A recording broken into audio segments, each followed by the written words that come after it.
Eu sou Thelma Gugel e esse é o podcast Palavra de Mulher, sua análise feminista da conjuntura. Oi, minha cara. Oi, meu caro. Vocês já pararam para pensar a condição das mulheres negras na sociedade?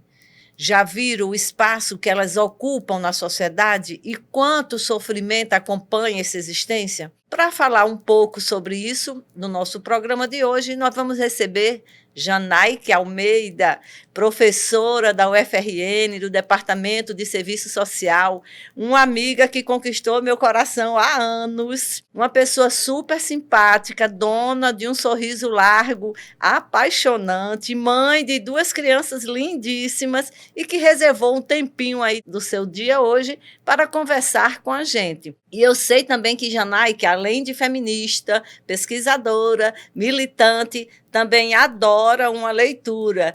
Bom dia, Janaíque, que bom ter você por aqui. E eu sei também que você, talvez, se não fosse assistente social e professora, seria uma escritora famosa, hein, minha cara? Que bom contar com você hoje. Obrigada, Thelma. Sim, as leituras sempre me encantam pela possibilidade da gente se expressar e de conhecer aí esse nosso mundo um pouquinho mais. Eu também vejo suas crônicas, né? Eu acho que você seria também uma boa escritora, hein? Será que você vai fazer isso quando se aposentar? Obrigada, Thelma. Eu gosto de escrever, mas nessa dinâmica cotidiana a gente tem tido menos tempo para isso. Mas eu gosto dessa possibilidade de escrever assuntos que têm a ver com os sentimentos, sem ser necessariamente só análise da sociedade. Pois é, mire em mim, mire-se em mim, hein? Me aposentei e agora estou fazendo só o que eu gosto, política e comunicação criativa. Mas vamos começar aí com o nosso tema, que é sobre as mulheres negras e o antirracismo dentro do feminismo. E aí, Janaíque, eu queria que você começasse a conversar com a gente um pouco sobre o que é que significa esse conceito que foi desenvolvido, está sendo desenvolvido nos últimos tempos, sobre o racismo estrutural. O que significa isso quando nos referimos à vida das mulheres? O racismo estrutural significa que essa dimensão e as desigualdades que a gente sofre na sociedade não é uma questão individual ou não é só uma questão do tempo presente ou só uma dimensão de ausência de políticas públicas em si.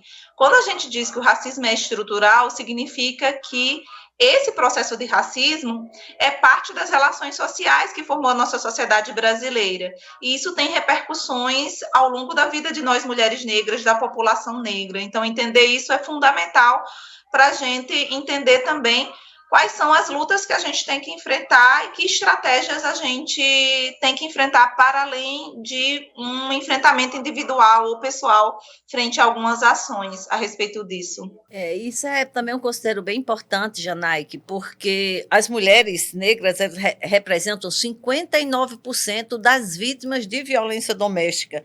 São também 54% da mortalidade materna. Então, são índices alarmantes que demonstram a base estrutural racista em nossa sociedade. O que é que você acha que tem sido feito para enfrentar esse problema? Nós estamos caminhando bem com isso ou ainda tem muita coisa para mudar em nossa sociedade para que a gente possa falar de outros dados sobre a vida das mulheres negras? Thelma, a gente tem avançado no sentido de que nós, mulheres negras e as mulheres de maneira geral, temos encampado diversas frentes de luta.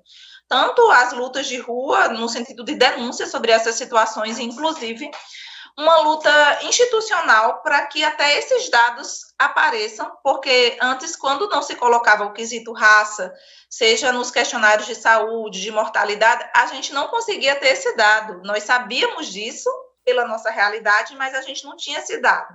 Então, a gente conseguiu avançar nessa dimensão de ter políticas públicas, mas a gente precisa ir além disso, porque só a política pública ela é importante, mas não suficiente. Então, em diversas questões no que afetam a vida das mulheres, na dimensão do trabalho, na dimensão do enfrentamento às violências e outras. Então, o que se avançou foi fruto da luta de nós mulheres, mas ainda está longe. A expressão que está longe é que nós mulheres ainda morremos nessa sociedade, é que ainda permanece esse alto índice de desigualdade. Então, ainda temos muito caminho a percorrer de enfrentamento a esse racismo aqui no Brasil. Inclusive, Janai, as mulheres negras, elas são aí maior número também de mulheres que são mães solos, né, que tomam conta da família sozinha, né? Isso é um outro dado da desigualdade que exige dos governos, do executivo, do parlamento um olhar diferenciado para a realidade das mulheres negras, porque afinal de contas são elas, né, que sustentam a sociedade com seu trabalho gratuito no lar, com sua preocupação com a família, e muitas delas sustentam nas costas toda a riqueza, né, nacional. As mulheres negras sempre foram as principais cuidadoras, vamos dizer assim, nessa tarefa na sociedade, e desenvolvem trabalho antes mesmo da luta mais ampla de inserção das mulheres no mercado de trabalho. Então, quando o movimento feminista estava na luta para que as mulheres pudessem se inserir no mercado de trabalho formal, as mulheres negras, desde o período, né, da escravidão, que foram escravizadas, elas já tinham jornadas extensivas de trabalho, e isso permanece, são as que estão nos empregos mais precários, o trabalho doméstico em sua maioria, a profissão de trabalhadora doméstica é de mulheres negras, o que a gente teve nos últimos anos de visibilidade dos trabalhos análogos à escravidão no espaço doméstico eram mulheres negras que estavam nesse espaço. Somos nós, mulheres negras, que sustentamos esse processo de reprodução social nessa sociedade. Então, isso recai sobre a nossa saúde, sobre processos de adoecimento, porque a sobrecarga de cuidados das pessoas com deficiência, de pessoas idosas, das crianças, acaba sobrecarregando e afetando, inclusive, a saúde das mulheres negras, né? Esse é um dado importante, porque quando a gente analisa a realidade da periferia de nosso país, a gente vai ver que quanto mais longe do centro, mais difícil o acesso a políticas públicas. E quando nos referimos às mulheres negras e a atenção às suas famílias, isso se torna mais difícil ainda. Não apenas o acesso, mas também muitas delas têm que enfrentar também o racismo institucional. Haja visto, por exemplo, que a maior parte dos casos de violência obstétrica, por exemplo, é sobre as mulheres negras. Então, o que é que você tem aí, minha cara, para nos falar também um pouco sobre essa questão do racismo institucional, sobre a vida das mulheres negras? A gente vive uma sociedade segregada, apesar de não ter essa das pessoas ou de alguns analistas dizerem que assim não é.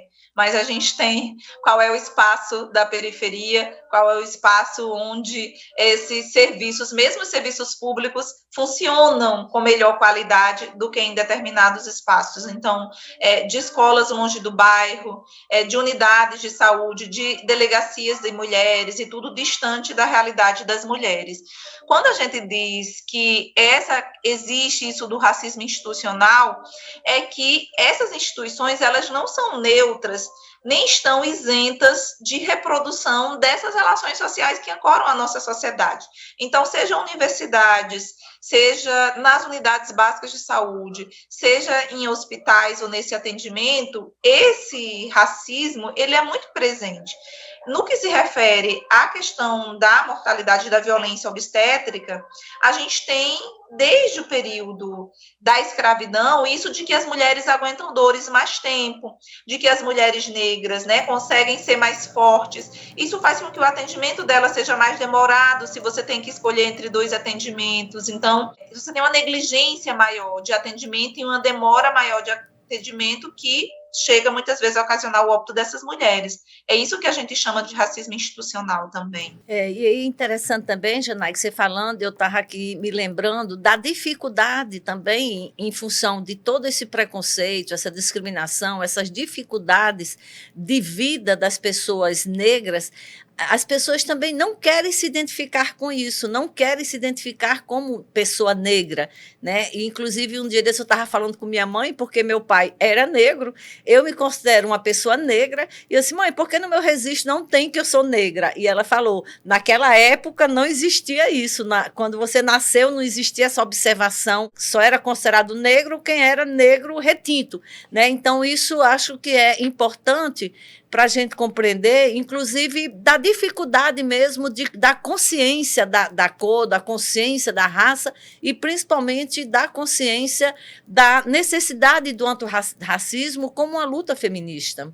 Thelma, durante muito tempo, a luta do movimento foi pela autodeclaração e pela autoafirmação, porque era muito difícil para as pessoas se afirmarem com um sujeito que a sociedade colocava como tudo de negativo e de ruim. Você imagina, é como, por exemplo, muitas mulheres têm dificuldades de se denominarem como feministas, e essa é a nossa luta também, porque o que se coloca na sociedade sobre mulheres feministas são questões moralistas, pejorativas. Então, que mulher feminista, né, não é tal coisa, que não gosta de homem, que isso ou que aquilo, que é uma inverdade, que não é verdadeiro. Então, as mulheres têm dificuldade de se identificar com aquilo que coloca que é negativo. Então, imagina numa sociedade que a pessoa diz que pessoa negra não é inteligente, que pessoa negra é burra, que pessoa negra, né, não é tão higiênica quanto as pessoas brancas, e você se afirmar como isso significa você carregar todo o peso que essas afirmações do senso comum trazem. Então, é um desafio muito grande. Então, é uma negação de si mesmo que é muito triste e muito forte nessa sociedade, né? Eu me afirmo como negra, Painho disse que eu não sou negra, sou morena, clara, né? Então, é como se tudo que tivesse atrelado a isso dos povos negros fosse questões ruins, e aí eu quero me distanciar disso. Então, isso, infelizmente, dificultou muito o processo de autoafirmação e dessa dinâmica. Inclusive a beleza, né, Jamaica? Porque os cabelos, a forma, o corpo, né, os traços no rosto, né? Então, tudo isso, por muito tempo, por essa nossa sociedade racista, as mulheres negras foram impedidas de viverem sua própria beleza. Então, esse movimento que hoje a gente vê de autoafirmação, de valorização dos seus traços, isso, para mim, assim, é super importante no sentido de se contrapor a esse pensamento dominante de que negra não é linda, quando na realidade, como já tem um movimento mundial, né, de negro é lindo, então negro e negras são lindos, né? E acho que essa é a grande é um dos desafios que nós temos, inclusive como mães, né, também, para trabalhar cotidianamente com nossos filhos e filhas a necessidade da afirmação da sua raça, da sua história, da sua trajetória. Thelma, é um desafio muito grande, porque mesmo hoje, a gente pensa uma juventude que é muito conectada na internet, né? Se a gente coloca uma busca simples em plataformas de buscas, mulheres lindas, homens lindos, vai aparecer, às vezes, uma pessoa negra que é uma cantora, uma pessoa negra que foi campeã, mas hegemonicamente brancas. E eu não disse mulheres brancas lindas. Se eu botar uma pesquisa mulheres lindas, vai aparecer mulheres brancas. Se eu botar uma pesquisa homens lindos, vai aparecer homens brancos. E eu não defini se eram mulheres brancas. Então, esse padrão, ele está presente, inclusive nesses espaços que supostamente, né, não reproduziriam. Isso para a população negra, para a juventude, para as meninas principalmente, gera diversas dimensões, inclusive de você estar em relacionamentos, né, e de alguns homens colocarem isso e ter violência psicológica a respeito dessa questão. Eu, quando lecionava na licenciatura em Educação do Campo, as meninas negras que eram de comunidades quilombolas eram as que andavam mais de cabeça baixa. É que você via visivelmente no sentido de que não tinham autoestima, e isso tem repercussões para a vida, para os relacionamentos. Então, hoje, quando a gente diz, né, no sentido de expressar a beleza de nós, povos negros, é tanto desconstruir aquilo que é chamado de belo e aquilo que foi padrão, mas da pessoa também se ver como um sujeito bonito. Isso parece uma coisa que não é real, parece como se fosse só uma dimensão de afirmação política. É como, né, eu já tive espaços familiares, a minha família é toda de pessoas negras, e eu dizendo, gente, que cabelo lindo, com uma das meninas que estava, uma prima minha dizia, lindo isso? E ela é uma menina negra de cabelo pichain. Não, você pode dizer que é bonito, mas que não é, não é. Então, assim, era como se fosse um dado concreto, não é bonito. E eu afirmar que é bonito fosse só uma questão política. Então, os nossos próprios olhos, como a gente vê o mundo, está enviesado por esse processo, porque eu mesma, mesmo sendo uma mulher ativista feminista negra, eu demorei a achar as pessoas negras bonitas, verdadeiramente, porque existe essa lente nessa sociedade. E essa afirmação não é só uma dimensão de afirmação política, é você se sentir, é você perceber, é sentir de fato isso como realidade concreta. Então, educar os meus filhos, por exemplo, para dizer, bom, seus cachinhos são lindos, os meninos negros raramente têm possibilidade de sempre cortar o cabelo muito curtinho para que os cachos não aparecessem, né?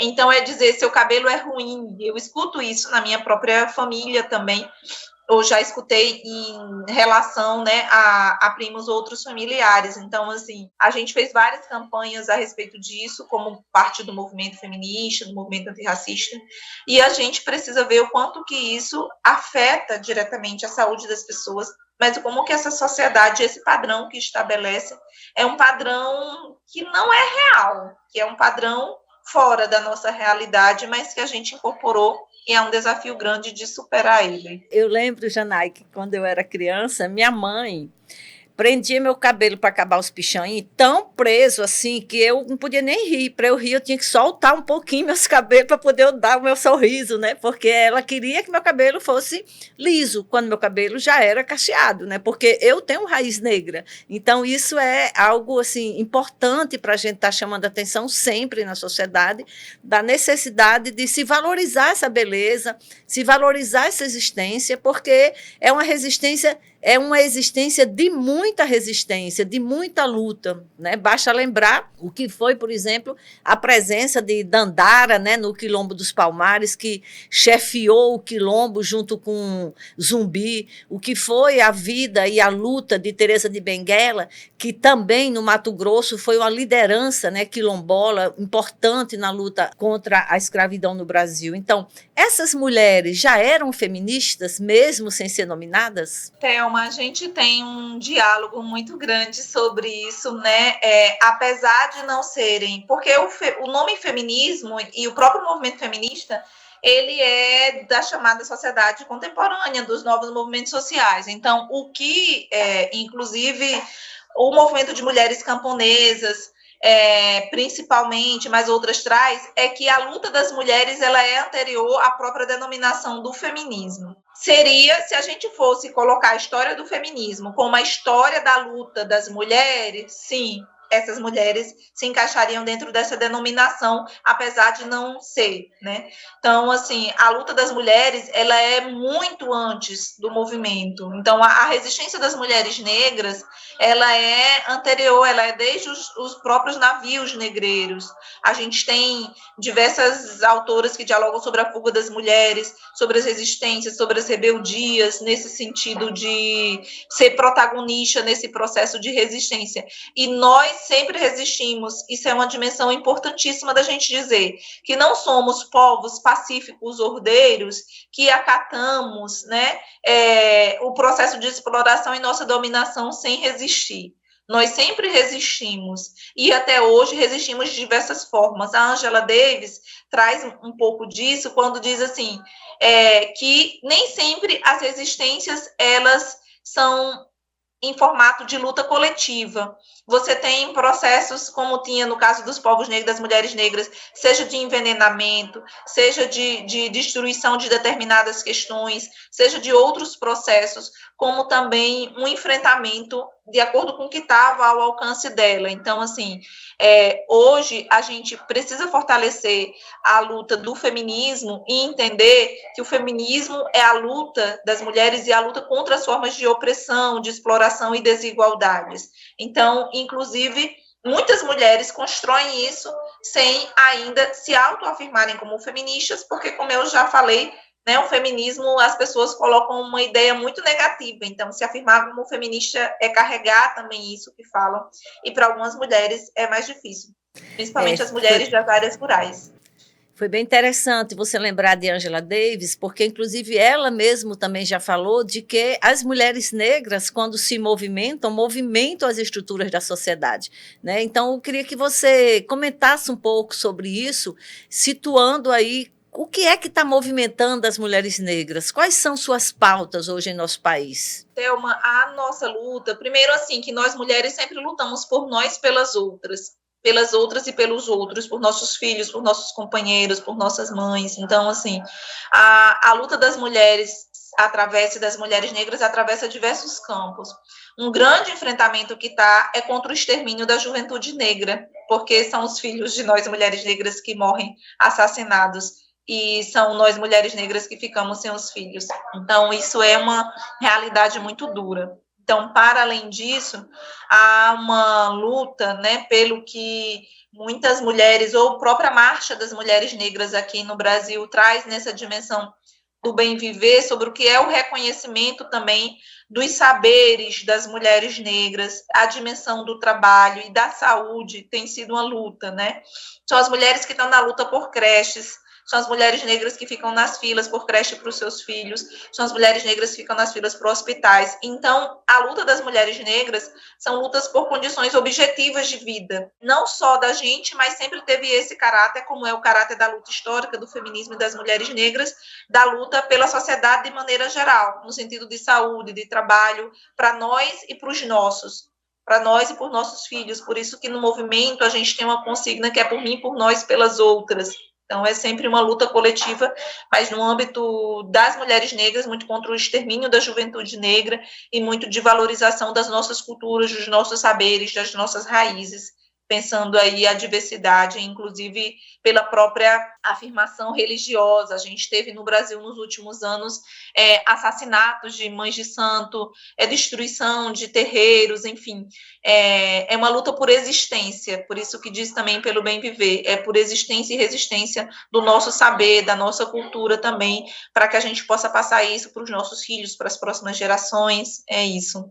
Então, Janaíca, a gente não deve concordar a ideia de que o feminismo negro divide o movimento feminista, porque, vez por outra, aparece essa ideia, né, de que existe uma divisão no movimento a partir da presença do feminismo negro. Isso é completamente falso, né, minha cara? Sim, Thelma, na realidade de hoje, sim, isso é falso. E eu acho muito ruim quando as pessoas colocam isso cada vez mais para dividir a nós mulheres. Hoje, se a gente pensar, por exemplo, o movimento feminista que eu faço parte, a AMB, a maioria, mais de 60% de nós da AMB somos mulheres negras, em nossa diversidade, nos diferentes espaços que a gente está. Se a gente pega diversos movimentos feministas que a gente conhece e faz parte, em sua maioria somos mulheres negras que estamos nesse movimento. Então, do mesmo jeito que houve a necessidade, a gente tem o movimento de mulheres lésbicas, como a BL, a LBL, que soma na luta mais ampla do movimento feminista, a gente tem organizações, auto-organizações de mulheres negras que somam também no fortalecimento da luta feminista. Como você tem mulheres negras como nós, que estamos não no movimento específico de mulheres negras, mas que historicamente teve a luta antirracista como patamar, porque a luta antirracista não é para ser só de nós mulheres negras, a luta antirracista é para ser de todo movimento e todo sujeito comprometido com o enfrentamento à desigualdade racial e com essa exploração nessa sociedade. Então, ao contrário, não divide, né? E quem coloca que divide quer enfraquecer o nosso movimento. Claro que, como parte dessa sociedade, todo movimento se tem divergências, se tem caminhos metodológicos diferentes de conduzir determinados espaços, mas isso não significa dividir. A gente sabe o que é o central, a gente sabe o que é a luta. Então, as mulheres negras vieram para somar e fortalecer a luta das mulheres na sociedade, a luta do feminismo, na realidade, enriquece mais a luta feminista. Como dizem as mulheres das florestas, né? As mulheres são como águas, né? Quando se juntam, são como águas, rompem barreiras. Então, acho que essa é a principal mensagem que nós trazemos hoje sobre o feminismo negro, né? Da importância dessa organização para somar, fortalecer, engrandecer essa luta permanente das mulheres por igualdade na sociedade, né, Janaíque? E aí eu sei também que seu tempo tá bem corrido, os meninos já devem estar batendo aí na sua porta, porque menino, quando se junta, também faz muita bagunça. Eu queria deixar aí um tempinho para você se despedir da gente, eu vou mostrar para você nossa canequinha, eu vou mandar para Natal, viu, para você ficar de lembrança do nosso podcast. Agradecer mais uma vez a sua presença e dizer que estou assim super, eu não sei nem o que dizer, minha cara, para você. Você sabe que eu amo você. E eu estou aqui muito feliz de contar com você nesse novo projeto que nós iniciamos. Obrigada, Thelma. A gente que dialoga a partir também do feminismo, né, vinculado à dimensão de classe, né, na sociedade, a gente diz que qualquer conquista da classe trabalhadora em qualquer parte do mundo é a conquista de todas nós, trabalhadores e trabalhadoras. Qualquer conquista e qualquer luta e qualquer dimensão de ganhos das mulheres em sua diversidade em qualquer parte do mundo é uma alegria para todas nós mulheres. Então, a gente precisa fortalecer essa dimensão e entender, de fato, quais são os enfrentamentos que a gente tem que fazer. Então, como diz a Bell Hooks, o feminismo é para todo mundo, o feminismo negro é uma luta que fortalece a luta feminista mais ampla e a gente está se fortalecendo nesse passo e construindo. É uma alegria imensa estar contigo, você sabe. Foi o feminismo que nos uniu, o feminismo e Lua. Foi quem nos juntou, foi quem nos reuniu para além do serviço social. Então, é muito bom ter companheiras de luta como você, que construíram um legado antes de mim e que eu tenho muita responsabilidade no tempo presente, mas no futuro também, em continuar com esse legado que você, Thelma, é parte dessa construção e com quem eu tenho um imenso prazer de dialogar e de construir juntos espaços de luta. Obrigada pelo convite. Viu? Ok, valeu, beijo. E eu também quero agradecer a todas as pessoas que nos acompanharam nesse episódio do Palavra de Mulher. A próxima semana temos mais. Esse projeto foi realizado com recursos da Lei Paulo Gustavo, do Ministério da Cultura do Governo Federal, operacionalizado pela Prefeitura Municipal de Mossoró, através da Secretaria Municipal de Cultura.